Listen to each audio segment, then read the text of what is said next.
everyone. Morning. Morning, Megan. Morning, Ollie. Morning. Good morning, our listeners of the HAE EHA Podcast. Great to be here again with Megan and Ollie from Hire HQ for round 2 of the podcast. That was an unexpected email that suddenly landed in my inbox. Can we do another one? Yeah. Of course we can. Scarily, 21st of July last year we did round 1. Can't believe we're nearly a year later. I know. Where's that time gone? I know. And we did it in Leeds, didn't we? I think from memory. We did, yes. Yeah. But we're in Solihull at the HAE offices today. Megan and Ollie have got lots to tell us about Sequel, Hire HQ, and everything that's been going on in the last 12 months. So, just remind everybody, you've travelled a bit of a distance today, haven't you? Just whereabouts are you based again? Just remind everyone. Our offices are in Somerset, in Yeovil. Yeah. Okay. So about 2.5 hours. Yeah. Yeah, it needs to be 2.5 hours on the way home, doesn't it? It does. Because I know you're on a quick dart away from here when we've done this, so we can get to the start of the England match at 5 o'clock tonight. Right, so we'll make sure we don't overrun. Priorities. Yeah. So 12 months. What's been happening? What's going on at Sequel, Megan? What's going on? Yeah. Well, I suppose you should probably cover the sequel aspect because it was your baby that's now sort of wound down to make room for Hire HQ. Okay. So well, we'll defer to you then, Ollie. Tell us what's right, happening at Sequel. Yeah. So Sequel was our digital agency. So we did lots of bespoke work for lots of different clients. But really now we started doing lots of work for the hire industry. So we started to sort of wind down Sequel as an agency and just focus on Hire HQ, which is sort of building software products for the hire industry. So we're now purely focused on hire. Okay. So your previous customers from Sequel, it's sort of, thanks very much for your business, but we're going in this direction now. That's right. Yeah, and we have lots of hire customers with Sequel. Okay. And they've all moved across to Hire HQ with us. But yeah, now purely focused on hire. So that sort of helps us to really narrow down on our focus. Okay. And to really support our customers now in sort of what we're good at really. We've got lots of experience, lots of knowledge in hire now over the last sort of 10 years. So from when we met a year ago then, I sort of never envisaged us to be sat here a year later and you saying, well, actually, we're closing Sequel down. Was it always in your plan, or is it a case that sort of hire has eclipsed what Sequel does and you can't do both? Or we don't want to do both? I don't know. You tell me. It got to a point where you're right. We couldn't really do both. Okay. And we couldn't take both in the direction that we wanted to, and we had to focus on one. And like I said, we've got lots of experience in hire, and we really like what we do as well. So yeah, that's why it had to be Hire HQ. Okay. And is that driven by customer demand, or is it driven by it's just where you want to go with it to get more customers? What's driving this? I think it's a bit of a mixture of both, isn't it really? Yeah. We definitely noticed a shift in our client base being more predominantly hire customers.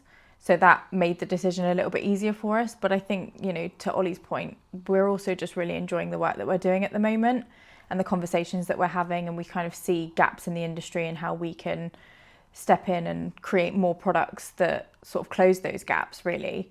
That it just made the most sense, I think, for us in the moment to sort of focus more on the hire industry. Okay.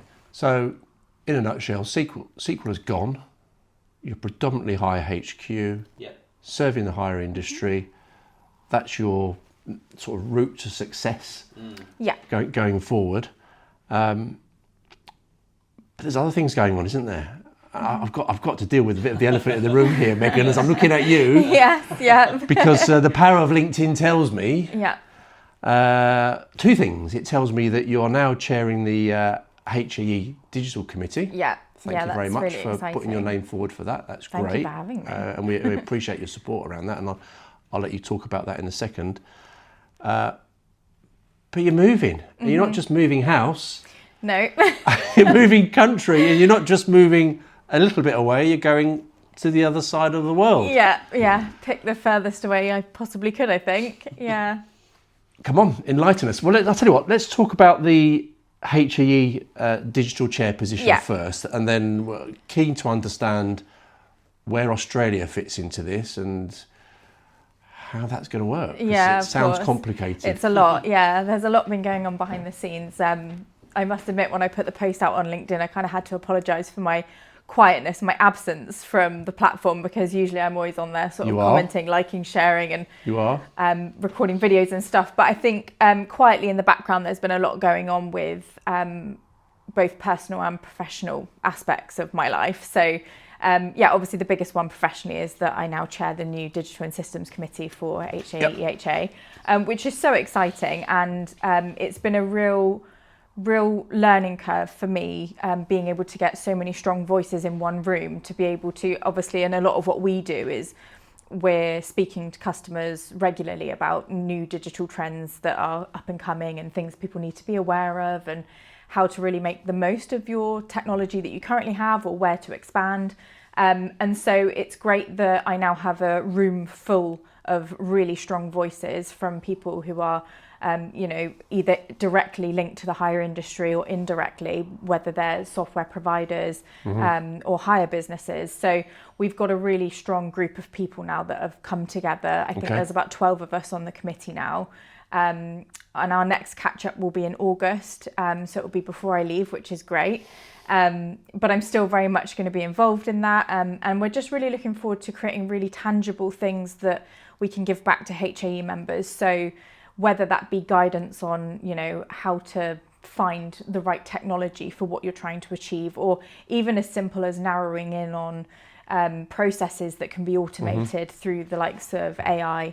I know it's a bit of a buzzword at the moment. Everybody's kind of thinking about how I can use AI, how I can integrate it into my business. But the actual matter of the fact is, not a lot of people know that there are so many different moving parts to AI and technology that can really kind of narrow down your day-to-day tasks, and like those really mundane and long tasks that you don't want to dedicate as much time as you are to now, but they won't know that systems exist yet that can help them with that. So that's where the educational pieces are going to come in from the committee, hopefully, that will enable members to have guidance readily available that they can go to and look through, and know who to contact, the right suppliers to go to for those kind of things as well. Okay. And so that's, it's a really exciting time for the committee as a whole. And like I say, there's a great group of people on there coming from, various industries that can sort of help. Okay. So that's great. And the next thing is the big move. Well, before we talk about the big move then, so I take it you're still going to continue as chair? Yes, I am, yeah. So I'm going to be doing that remotely. I'm going to be going to Perth, and so the time difference isn't as drastic on the West Coast as opposed to, say, the East Coast. So I'm still very much going to be involved in the quarterly catch-ups that we have, still going to be managing the group, and still going to be putting out the same materials, just from slightly further afield. So if we're having a meeting in the afternoon, then you're going to be staying up until the early hours of the morning. Yeah, in most cases it's usually like if it's the afternoon for you guys, it might be sort of like very early morning for me. So there's ways around it. There's good windows of opportunities to speak to people in the UK, which is great. Okay. And I suppose because we're all so connected digitally now, I mean, we're all using Teams, Google Meets, various different platforms to hold meetings. I suppose without an in-person meeting, it doesn't really matter, does it? If you're holding the meeting, you're holding the meeting, and you're forgetting you're getting out of it what you want to get out of it. Does it really matter where you are in the world? Probably not. And I guess, sorry to cut across that, I guess that even if you're still staying in the southwest, you're still going to jump online to hold that meeting. So whether it's the southwest of England or Perth, Western Australia, apart from the time zone difference, not a lot of changes, And I think as well, that's probably one thing that everybody can take as a positive post-COVID, really, is that it kind of forced people into this new sort of digital way of connecting with people in business. Now I rarely have someone call me on the phone. It's usually a Google Meet or something like that. Like, people want to still have that face-to-face connection, but digitally. And most of the people on our committee are quite far afield anyway. We've got people all over the place. And so I've always had the mentality that geography really doesn't matter. It's kind of the talent that you bring into the digital room, so to speak. And so even when we've looked at like hires, for example, for us, they don't need to be local to us, because why sort of narrow in on your local area and make that pool smaller when you can look further afield and find people with real talent? And so, that doesn't really matter to us so much. And you're right, it would be no different me being in the Southwest versus on the opposite side of the world, really, other than the time difference, which is something we can navigate. So yes. So Ollie, obviously there'd been a period of time where you wouldn't have known what Megan was thinking. And she's come in the office one morning and delivered the news. How did that go down? I think I've kept you pretty in the loop. You told me from the start. There was an idea. Well, it's such a lengthy process to go through. So I think I knew when we were having discussions around Hire HQ and what that might look like, before we even really knew that Ollie was going to be sort of stepping back from SQL and how that would look long term, we kind of had discussions around what we wanted to achieve. And at that point, it was very much like, well, there's this thing that I'm thinking about doing, and we need to think about how that will affect the business and if it's a problem. And ultimately, we decided it wasn't. And so it's just been something that's kind of been bumbling on in the background, and we've just continued to work as we do. Yeah, that's right. The beauty of what we do, working in software, means that we can do our jobs from anywhere in the world. So, like I said, whether we're sat together in a room physically, or you're on the other side of the world, it really doesn't matter. You can do the same job anywhere, and you'll continue to be just as involved in Australia than you are today. So. So is this a lifestyle choice, or is it a lifestyle choice plus actually we're going to expand the business and we're going to start getting into the hire companies in Western Australia? Yeah, I think it would be a lie to say that it's like totally personal. I think I always had in the back of my mind that if we were going to, as a family, make this leap, then it would need to be a strategic one as well, which is why my husband and I actually picked Perth. They have a huge mining and construction industry over there. And so, that kind of sold to me that particular area of Australia. And I've been very honest with Ollie from the start that I think that this is something that we could easily expand globally. We've already had conversations with people in New Zealand, for example, before we were even really thinking about Australia. And so knowing that our software is something really that you can run from anywhere, it just makes sense. And I think one thing that you'll notice when founders are sort of trying to expand into different markets, it's really challenging without having somebody sort of on the ground. Whereas obviously I will be there from day dot on the ground running to try and, grow the business over there just as successfully as we have here up to this point. So, and Ollie, he has so much experience in running agencies and having run SQL for over 10 years and how successful that business was. I don't doubt that he'll continue to do the same in the UK. So I think between us, we've got a really strong team of two that are kind of running the business, and add into that the staff that we have as well that are able to help us continue to support the existing clients we have in the UK, as well as new clients that we bring on board in Australia, hopefully. So from a day-to-day perspective, let's take Yeovil. Nothing changes except you've got a spare desk. That's right. Yeah. You pitch up in Perth, move your family there. Are you setting up an actual office there, or are you just going to work from home to start with, and then you can, as you grow, obviously take people on to support it in Australia, I would presume. Right. So obviously when you're running software, regardless of where you are in the world, you need to have technical support on your time zone, realistically. Yeah. That's really important. Obviously, in the UK, we've got that down. And so in the UK, everything will remain as is. And then from Perth, I'll work remotely initially. But certainly within the first year, we've had discussions around potentially setting up a physical office. But it really depends, because there's so many businesses nowadays that don't necessarily have a physical head office and have, fully remote staff. So that's something that we're looking into potentially. But I think we're just open to it, aren't we? We're open to opportunities as they come. And I think we'll know when that time comes whether it feels right to do it. Okay. Yeah. And I think it's also something I'd want you to be a part of when we get to that stage. So, hopefully you'll end up down under at some point for a little visit. Yeah, that would be nice. Yeah, we're not, we are still focusing on the UK market primarily. We're not going to switch our focus to Australia straight away. Okay. And our experiences with the UK market, that's still going to remain our focus. But with Megan being in Australia, it helps us to expand a bit easier into other markets. Okay. So really, from a customer perspective, it's business as usual, isn't it? It's not, Yes, no real change, is there, they'll really? still have the same support that they have access to currently. It's really important for us that my decision to move doesn't interfere with like the day-to-day running of the business as it is, because we really nurture and appreciate where we're at now with things. We have a really great relationship with our clients, and so we don't want to do anything that's going to interfere with that. And so we're still very much focused on striving to bring on more clients in the UK. It's just with the added area to now tackle as well. Okay.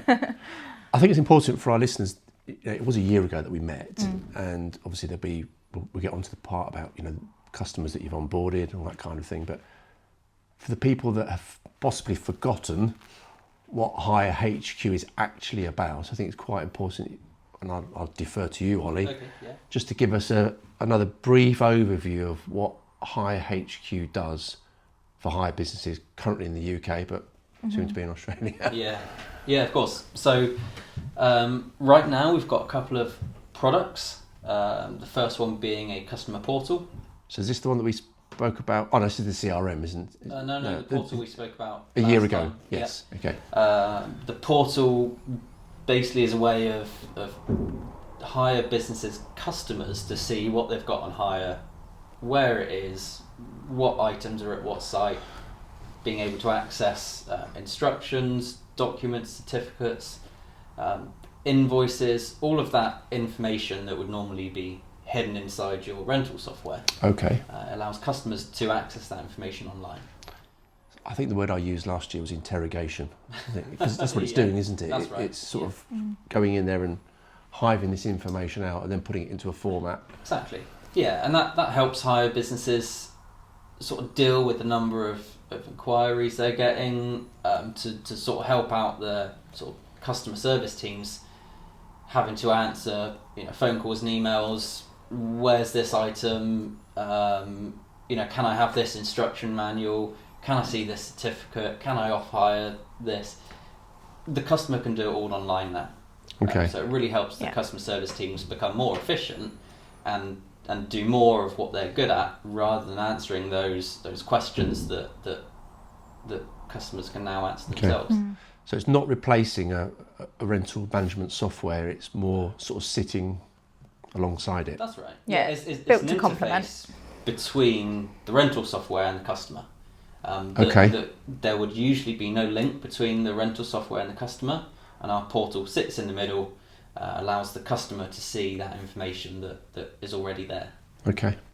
And so a year on, Talk to me about what the uptake has been. How's that been over the last 12 months? Because obviously we spoke a year ago, this was all kind of fresh and new, and there's obviously some other things we want to talk about, what you've bolted onto that, but what's that look like over the last 12 months? It's been great, and I think that we became known, I suppose. We were kind of put on the map in the hire world, so to speak, because of our portals. So for us, moving everything to Hire HQ and continuing to service the hire industry with these portals, enabling them to contact their customers in a better way. I think that the uptake from that was as we expected, because we were already doing it. It's kind of our bread and butter, if you will. And so, like anything, word of mouth meant that we were getting more inquiries through. And so the uptake of that has been as expected. That's been pretty level, hasn't it, consistently? And then, of course, we introduced the CRM system, which is one of our newer products. That's what I want to ask you about, And obviously the beauty of releasing new products when you already have an existing client base means that the trust is already there, and you might have been working with these customers for a number of years, in some cases, quite a number of years. And so naturally, when we are releasing new products, they are usually the first to know. But it's also important to note that all of the products we build are directly built off the back of feedback that we receive regularly from our customers. So we've almost become a bit of a sounding board, haven't we, over the last 10 years for a lot of the hire industry, because when they potentially have been looking to kind of close a gap where they're not quite able to get something from their rental management software, or be it something else, we are usually the stopgap. We are kind of the people that they come to and say, oh, I wish it could just do this, or I wish there was a way that I could make this here, or make this come out here. And that's kind of where we've stepped in. And so, yeah, the portals is kind of how we became known to the industry, but now we have our CRM product. That's naturally, I think it's been an easy-ish sell for us. Yeah, it has. Certainly for existing clients. It's a different type of system. The CRM system is a tool for the hire business. Yeah. The portals were really a tool for the customers of hire businesses. So although it helped out hire businesses, it was sort of an indirect effect. But CRM has an instant sort of effect on hire businesses. It's a sales tool. So sales teams can use the CRM system, and it provides all of the right sort of sales information that sales teams would need to see. So is it sort of a, dare I say, HubSpot kind of thing? Mm. It is. Yeah. That's exactly. It's designed to replace HubSpot, but be really focused on the hire industry. Yeah. So HubSpot is a general CRM system. Yep. It's not really focused on the hire industry. We found that customers were having some sort of workarounds and things like that to get the right information into HubSpot. But that's what our CRM system replaces. Okay. And you've got all of the information there that you need to see that you've got already. So again, it links with your rental software. It pulls in all of your customers, prospects. Yeah. But additionally, we know what a customer has on hire. We know how much they've spent in the last year. We know their rates. The year before, their rates. So it's a very easy way to see all of that information in one place with a sales focus. Okay. And historically, I think with a lot of the off-the-shelf CRM solutions that Ollie mentioned service all industries, they are so, I suppose, broad when it comes to speaking the industry's language. And so for us, it was really important to create a system where you pay to use it on a monthly basis and that cost is what it is, rather than, okay, you want to integrate your rental management software, that's going to cost you £3,500 extra. We've taken care of that. Or whether it's we want to introduce custom fields, or we want to edit our sales opportunity flow, because not every hire business works in the same way when it comes to logging sales opportunities and handling those opportunities, moving them through to the quoting stage and creating those quotes and converting them to hires. And so we wanted to have enough flexibility in our system, but always go back to the fact that at its core it's built for hire, so a lot of it speaks their language already. You pay what you pay per month. It's not a case of you pay us this at a minimum, like for example HubSpot, and then you get lumped with a £3,500 bill if you want to add more integrations, or 200 quid here or 400 quid there to add more custom fields. Hopefully what we have managed to achieve is a system that does everything that a hire business would want a CRM to do. Yeah. I suppose that is the bit, isn't it? It's because it is specific for hire, rather than you trying to sort of force a software product into hire, but that software product could go into a different industry, could go to a builder's merchants, for example. Exactly. But if you built it from, well, you've done it from the ground up, haven't you? Built it from the ground up. Yeah. So, question, could a potential customer come to you and say, right, look, yeah, HQ great, CRM great. Actually, I only want the CRM piece. I don't really want that. Can I just have the CRM? Is that possible? Yeah, Absolutely. definitely. Yeah. Yeah. So we wanted to, I think because the portals were always customer focused, we wanted to create something that was more for the hire business. And so we appreciate that their internal processes might be more important to them at this particular time, and they might not yet be ready to expand into the realms of how can we approach our customer relationship better. And so not everybody wants their customers to have 24/7 access, self-serve. We appreciate that. So we have clients who just use our CRM, same as we have clients who just use our portal. Okay. And that works just fine for them. And then we have many clients that use both. So it's really up to them as to what they want to use. There's no sort of cap of what you can use or minimum amount of software of ours that they have to use. It's really what works best for them in their business. And I think more importantly with the CRM system, a lot of these hire businesses are using light CRM systems that are sort of baked into their rental management software. But of course, rental management software is just that. It's first and foremost a rental management system. Not a CRM. Yeah. It's not a CRM. And so a lot of these systems, and it's not uncommon, they'll have light versions of what they would consider a CRM. And so we just wanted to create a system that, again, was more sort of finalized as a product as a CRM system, so that they could just focus on rental management on one system and then have their dedicated CRM system to do another, but have them be connected so they share the right amount of data between the two. Yeah, and that's the same. The same goes for the portal. You know, a lot of rental management software have customer portals built in. Okay. But that's not their primary focus. So often those products are sort of half baked, I suppose. Adequate to a point. And work. But our software sort of takes it a step further, and we're focused on that sort of software product, I suppose. So with the 1st of July today, if you took a call from somebody today and said, yeah, I'm interested in the full package, Hire HQ, CRM, I'm based in the Midlands, what happens next from a connection point of view, and then what does a timeline look like? So this, let's say we'll call it a 3-depot hire company, 1st of July. What does go live look like from the 1st of July onwards? How long does that all this sort of take? Sure. So the only requirement to using our software is that you have a rental management system in place already. Yep. So that's a requirement. If someone came to us tomorrow and said we want to go ahead with the CRM system and customer portal, the first step is to have a database connection to their existing software. Okay. So we can set that up within a couple of hours. All right. Okay. The CRM system is very quick and easy to get started with, so we can have that up and running in a couple of hours, and ready to use, ready to go.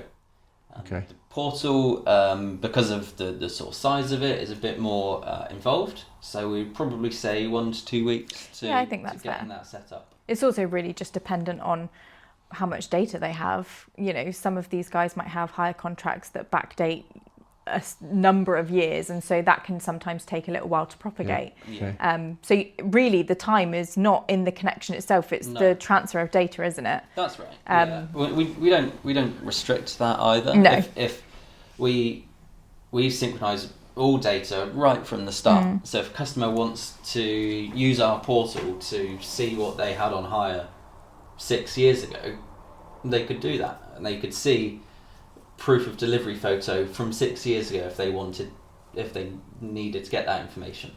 Okay. So what we're saying then is, I'm just going to put you on the spot now. Within a month, let's just say, within a month, you could have a company up and running with both systems. Yes. Quite comfortably. Yeah. We've deliberately tried to build the systems in a way that try to minimise the amount of training required as well. Yeah. I think I've said it before, but it's like my favourite way to explain the systems is that if you can shop on Amazon, you can use our systems, whether it's you or your customer. Yeah. We've made them very easy to navigate. We've made them very easy to edit and understand. In terms of setup, personalisation of the portal, being able to upload your logos, drop invoice details, add your staff members, invite your customers for the CRM, being able to edit your CRM settings for the sales opportunities. It's all really straightforward. And although obviously we are on hand to assist with the onboarding, and we take, several calls, and we're happy to help with training teams, we haven't actually needed to do that.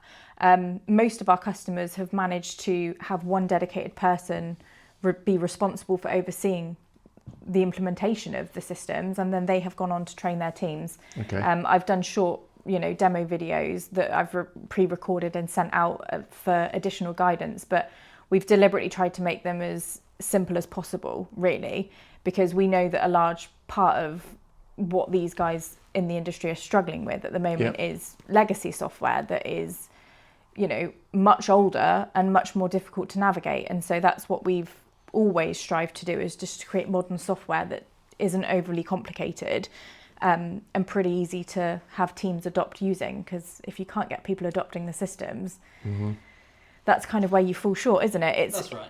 If it's too difficult for them to train their customers in how to use, their customers aren't going to use it, and so they're not going to see the benefit, and they're not going to want to pay us.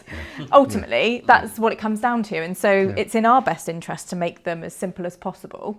Yeah, that's right. Yeah, I mean, the another benefit of the software that we build is because it's web-based, it's cloud-based, you can access it on your phone, on a tablet, an iPad, on your computer. So, especially with the CRM system, a salesperson can go and visit a customer and access the CRM on their phone or on a tablet. They can show the customer their rates. They don't need to be in the office. They don't need a remote connection. It's all there, works just as well as if they were in an office. So from a training perspective then, Megan, you don't necessarily have people going out to the hire depots. It's all done over a Teams call, online video tutorials. But if you're saying if you can use Amazon, it sounds to me child's play, really. It's quite simple. Yeah. We actually so the portals themselves are completely self-set-up, aren't they? So that goes as far as GPS tracking services. If they want their customers to be able to track deliveries and collections, we've already integrated with a number of well-known GPS tracking services for the hire industry. So we quite literally have a drop-down list that they can select from. It might be the case that they're already using them, or it certainly will let them know who we would best recommend. Once they click that, it will tell them immediately the details that we'll need from them in their account. Once that's inputted, the integration can be set up. And it's that quick. Same with payments. We are aiming to integrate with several well-known payment providers, so that if you want customers to be able to pay invoices via the portal, that's also doable. Well, that's good. Even right through to, when you're first setting up your account and you're signing up to join, the package that you choose based on the features that you and your customers require, or how to personalize the portal, being able to upload your logo. There's prompts at every step to let you know what comes next. But in most cases, which is probably more a me thing, I just love helping people set their portals up. I love helping them with their logos and getting the branding just right. And there's also a user guide that we've written a wireframe for. So usually what happens is I'll ask if they need some assistance in setting that up. So it's a really customer focused user guide that they can send out to their customers automatically when they invite them. And that can include screenshots of features to explain how it works. We've even explored having like interactive PDFs or videos that people can watch as they set up. So yeah, there's definitely ways that we can make it better, but as it is already, we haven't really had many people have too many issues with the actual personalization of it and using it. No, it's important to us to provide good service to our customers, and it's not just the kind of thing where we expect you to sign up and we leave you. And then you have to very much hands-on, helping you get started with it. And if you need assistance, we're here. It's not. We don't just hand off the software to the hire business. Yeah, and equally, if we do have people local to us, like we're going up to Bristol next week to sit with the client to train out their teams in how to use the system. So their wider teams are coming down. So we're also happy to do that if they're local enough that it's just as easy to pop down the road and have a conversation. I think it's just personal preference really, but yeah, in most cases, a lot of it is just done digitally. And as long as there is, at least one person on their side of the business that is kind of committed to it, and we have that open line of communication, normally things go pretty smooth. So we've been quite fortunate up to this point, really. So, no more SQL, high HQ, going full steam ahead, CRM system up and running, because our podcast last year ended with a bit of a CRM thing going on. That's right. Yes. Yeah. But that's it hadn't been finished at that point. So it's now live and it's working. Anything else in the pipeline that you'd like to share? So a lot of all of our products are based on customer feedback. The portal was based on our customers coming to us and saying it'd be great if our customers could see this information online. So we solved that by building a portal, and that's where that came from. The CRM system again was that came from one of our customers saying we currently use HubSpot, but it's not working great for us. Could you build a product to solve this? That's where the CRM system came from. Now, we get a lot of feedback from our customers. Okay. And you especially have heard a lot about rental management software and some of the frustrations that our customers have been having with that. And so from that, our next product will be a rental management system. I felt that was a drum roll moment. You were building up to it slowly. There was a drum roll moment. Okay. Yeah. Quite a big undertaking, but it's a big undertaking. It's a big thing to do. The system runs the entire business. Yep. But that really is our logical next step. I suppose we've solved a lot of problems for our customers. And this is the big one, the next big one that we're aiming to solve. It's been the one that we've been asked about the most since day dot.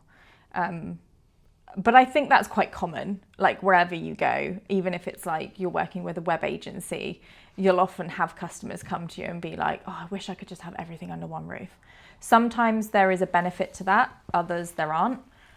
So for example, our portals will always remain a separate product. The CRM might be something that ends up being rolled into what our new rental management software would make sense, would come to form to be. Yeah. And so, I think it just felt natural, like the next natural step for us to actually start putting the wheels in motion. I don't think it will come as a surprise to many people that are either already working with us or have heard of us. It's been something that I personally have wanted to do for quite a long time. But of course, we needed to make sure that the time was right so that Ollie was more available to dedicate his time to it. There's an enormous amount of research and just many, many conversations that need to be had with our existing clients who are helping us shape it, and new clients that we're speaking to every single day. We're now at a position where we're able to share that with potential new clients, and it's been really well received. People are excited. I think that they've been waiting a long time for new software to kind of come on the market. I think for best part of 20 years, there's been sort of the same pool of choice. And so naturally, now we're 20 years on, there are other people trying to do it. We're not the only ones that are trying to, I suppose, recreate a newer, more modern rental management software. But I think we are in a really strong position now where we are today, that we have the technical knowledge and we are fortunate that we have the most amazing client base that are helping us with every aspect of the build. So, it's really important that we have that support from our clients. Yeah. We're not a hire business, although we have a lot of experience in hire. We can't build this platform without them. Although we've got the technical knowledge to be able to do it, we're not the ones facing those frustrations. And we don't know every process that a hire business does day in, day out. So it's really important that we work really closely with those customers to help shape that final product. Yeah, definitely. I mean, it's a huge undertaking, isn't it, really? It's a huge undertaking. I mean, it almost makes Hi, HQ and CRM seemed like that was almost the starter. This is the main course, isn't it? It is. Without putting words in your mouth, it feels like it's the main course to me. It is, yeah. The portal and CRM will still remain a separate product. Yeah. So nothing, that's not going anywhere. The requirement will still be that there's a rental management platform in place for those. Mm-hmm. Our new rental management platform is a separate product. Okay. Have you started on it?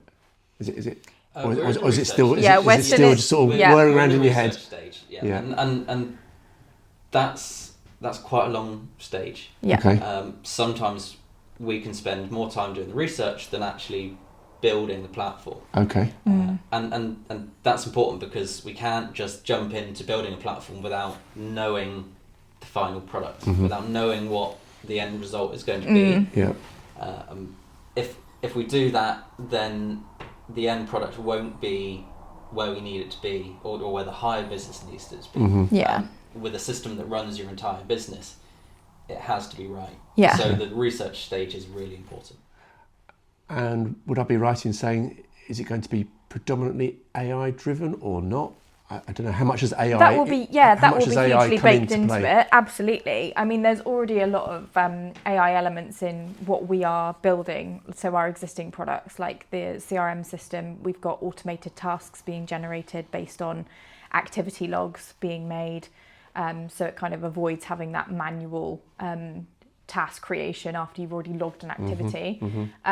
And we're looking at doing an AI agent so that there's like a chat bot that you can quickly ask questions, and if the data is in the CRM system, then it's able to find you the response you need based on sort of like customer spend and habits and things like that. So I think AI is always baked into what we do. It's at the forefront of what we do. Like I say, I think this is kind of where the committee comes into it as well, because obviously, like I said earlier, it's not a case of just adding AI for the sake of us saying, we have AI. It actually needs to be able to do something. And in my opinion, the best use cases of AI are in the areas that you don't necessarily see. It shouldn't feel like you're having to add additional technology to your system or add things into what you need to be doing. It needs to, in my opinion, be seamless in a sense that actions or tasks are created and generated based on things that you're already doing to sort of speed up the end result. And so that will always be at the forefront of what we do. I think for us, it's just when we think about the features that will be included and at the core of what it will do, a lot of that is coming from our customer base already. Because, like I said, everything we've done has been built with hire as well as for hire. And so we need to make sure that we're really hitting the nail on the head with all of the features that either their existing systems are falling short on or simply don't have. And so this is a whole part of the research phase. It's getting into like every single process, and it's not just one business, it's multiple businesses because they all work differently. And so it's important that we utilise this time to really kind of catch those areas that we can streamline for them and really save those hours per week. Because that's where people will see the most benefit, I think, by streamlining systems in a way that's simple while still being able to manage the business in a way that they're used to. I look back a year ago, and I need to rewatch the podcast, but I don't think we even really talked about AI, did we? I think we probably touched it ever so slightly. Yeah, we touched on it slightly, but we didn't go into too much detail. I sort of think a year later, where we're all using it just for research, or you put a document, you just flush it through AI and it tidies it all up and makes it look very professional. So we're all using it, and that's just in 12 months.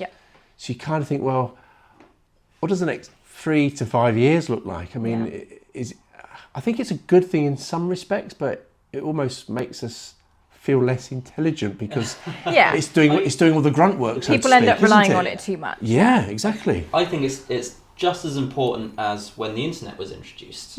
You know, a business now that doesn't have a website will get left behind. Okay. And I think a business now in 2026, if they're not utilising AI in some way, either if that's to make them more efficient or to help out their teams, if you're not doing that, I feel like the business will get left behind. Again, you know, we're at the same stage as when the internet was introduced and first started becoming popular. So it's a good thing then. Definitely. Absolutely, yeah. Yeah, absolutely. And I think it goes beyond the realms of just using ChatGPT. I feel like this last year has been the rise of ChatGPT and Gemini and Claude and all the rest of them. I feel like when people speak about AI or think about AI, your mind goes to a chat. Yes. And I think that's what people know it for, and maybe that's as far as their knowledge of AI goes. But like I say, everything we do is baked in with AI. So it's embedded into embedded in rather than you asking it a question. It's embedded. It's doing that hard work that you don't see. So for example, when you're generating reports, being able to very quickly give you data like biggest spenders, but also projecting what they will likely be ordering in future, or predicting what stock you need to have more available. So there's lots of other ways that you can utilize it, but it's things like that people don't think about, because like I say, it's been like the rise of ChatGPT this year. Of course. And so when people use AI, their minds immediately go to, I can use it for writing content, or I can use it to generate cartoon images, which I'm not opposed to, by the way, I love. But We've all done it, haven't we? There are so many other ways to use it, and that's why I'm excited about this new Digital and Systems Committee, because it's pieces like that where we can educate people, certainly HAE members, on how to use systems that they have absolutely no idea exist. And that's just a part of our day-to-day. That's what we do every day. That's a huge part of my role, being head of product. I'm constantly thinking about what new features we can add and what needs to be added to the roadmap and how that will interfere with something else, and where AI comes into that. And so that's the stuff I love. So it will always be a part of what we do. I've got a curious tech question for you, Ollie. So when we're talking about AI, and you've mentioned ChatGPT, Claude, Gemini, Copilot, I think they're kind of the ones that everyone sort of uses in their daily lives. But as a software developer, do you use I don't want to say a different AI, but do you use more of a professional AI rather than a domestic AI? Is there two versions of AI? Is there a domestic one that we're all using at home, sat on the sofa watching TV, versus an AI machine engine that you would use as a software developer? I'm just curious. Sure. Without getting too technical. It's based on the same platform. Okay. So ChatGPT is OpenAI. A lot of what we do uses OpenAI, and it uses the same models that you would talk to ChatGPT with, but just in a different way. We're not giving it text sort of chat data. You're not talking to it as if you're asking it a question. We're giving it technical data, database records, that kind of thing, and expecting it to pick out maybe a few database records that our system might utilize. That means our system is asking it, what customers do I need to contact? Here's a list of all the customers, and we're asking it, from this list, what customers do I need to contact? That returns to our system in a machine readable way, because that's what we've asked it to give to us. And then we can present that in a way on our system. So it uses the same sort of base AI model. We're just utilising it in a different way. Okay. So I'm going to go slightly off topic because we are sat here on the 1st of July and England are playing DR Congo tonight. So we could ask ChatGPT, what's the probability of England winning? Yeah. You could, and you see it a lot. Online, I could look at my phone right now and Google will say there's a 100% chance of England winning, hopefully.